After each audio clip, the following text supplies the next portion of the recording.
काय तो केवळ एक तांत्रिक अपघात होता की महाराष्ट्राच्या राजकारणातील एक मोठा पूर्वनियोजित घातपात? 28 जानेवारी 2026च्या त्या सकाळी बारामतीच्या आकाशात नेमकं असं काय घडलं की जगातील सर्वात सुरक्षित मानलं जाणारं लिअरजेट 45 विमान मृत्यूचा सापळा बनलं? विमान उड्डाणापूर्वी पूर्णपणे तपासाअंती फिट घोषित करण्यात आलं होतं. मग अवघ्या 30 मिनिटात त्याच्या दोन्ही इंजिनांनी दगा कसा दिला? आणि ब्लॅक बॉक्समध्ये दडलेले ते शेवटचे शब्द कोणते आहेत जे आजही जगासमोर आलेले नाहीत? या सर्व प्रश्नांची उत्तरं शोधण्यासाठी आपल्याला त्या काळरात्रीच्या प्रत्येक सेकंदाचा आढावा घ्यावा लागेल.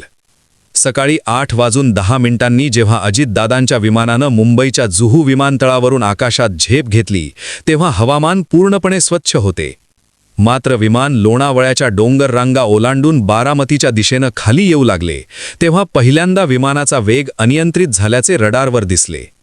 DGCAच्या प्राथमिक तपासानुसार विमानाच्या मुख्य हायड्रॉलिक रिझर्वायरमधून अचानक उच्च दाबाने ऑइल गळती सुरू झाली होती. ही हायड्रॉलिक यंत्रणा विमानाचे स्नायू मानली जाते, जी हवेत पंखांच्या हालचाली नियंत्रित करते. पण ऑइल वेगानं कमी झाल्यामुळे विमानाचं स्टेअरिंग अचानक फ्रीज झाले आणि वैमानिकाला विमानाची दिशा बदलणे अशक्य झाले. सकाळी 8:32 वैमानिकानं एअर ट्रॅफिक कंट्रोलला पहिला धोक्याचा संदेश दिला की विमानाचे ऑटो पायलट निकामी झाले आहे आणि मॅन्युअल कंट्रोल देखील काम करत नाहीये. पुढच्या 2 मिनिटात परिस्थिती आणखी भीषण झाली आणि विमानातील अंतर्गत घर्षणामुळे उजव्या इंजिनला भीषण आग लागून विमानातून काळाकुट्ट धूर बाहेर येऊ लागला.